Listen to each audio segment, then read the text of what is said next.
first thing you can do right now is find out all the rules pertaining to selective service and that exist right now, how you get deferred from the draft.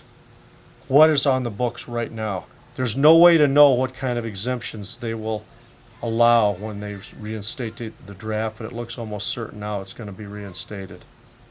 I hate to say it, but it looks that way. I'm worried that they will draft you and that you will get killed there. That's the bottom line. Find out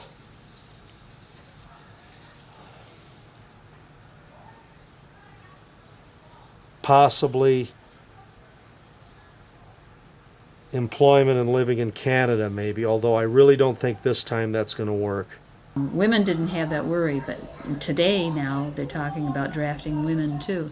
So that may be something to worry about. There's a chance to get Kerry in and get Bush out, but it probably won't make much difference. Well, we call them Republicans.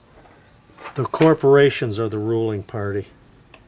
The Republican Party seems to basically support them as opposed to relative to the Democrats. They both are subservient to the corporations because the corporations have all the wealth.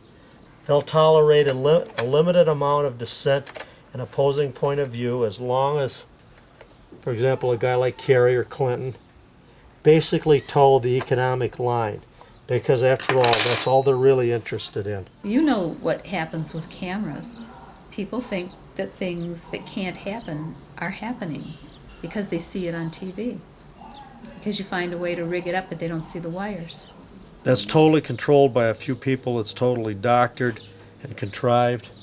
It's basically pablum to be fed to the masses. And they can't tell when somebody like on, say, Fox News is always telling the same story and never gives both sides of the story. They don't understand it. They just think whatever is said on there is true. Must be true because they heard it on TV. Images and propaganda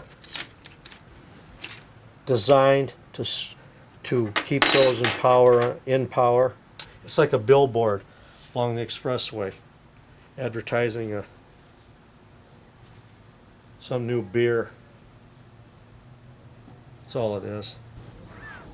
I see a distinct possibility of a true civil war in this country, because the working class is more knowledgeable.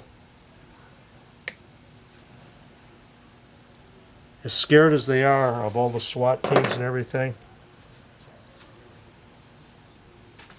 there's so much hatred that's been stirred up by this same propaganda machine that's being used to divide the society.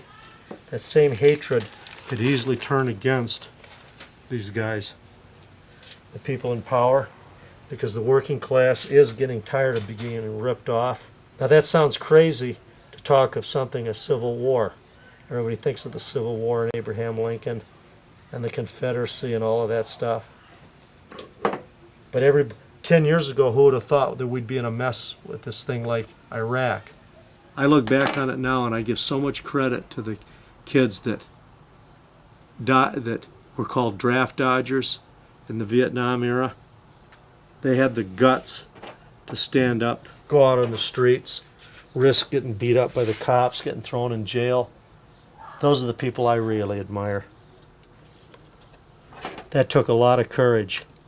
It didn't take any courage to just go along with the herd and get drafted and get on the bus with the rest of the guys scared to death. That took no courage at all, because everybody was scared to death and wetting their pants.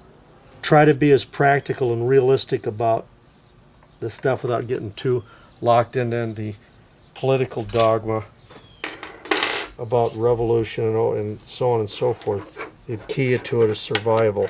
They will lie, cheat you, and kill you if it serves their purpose. Your life and you have absolutely no value to them whatsoever, none, other than as cannon fodder.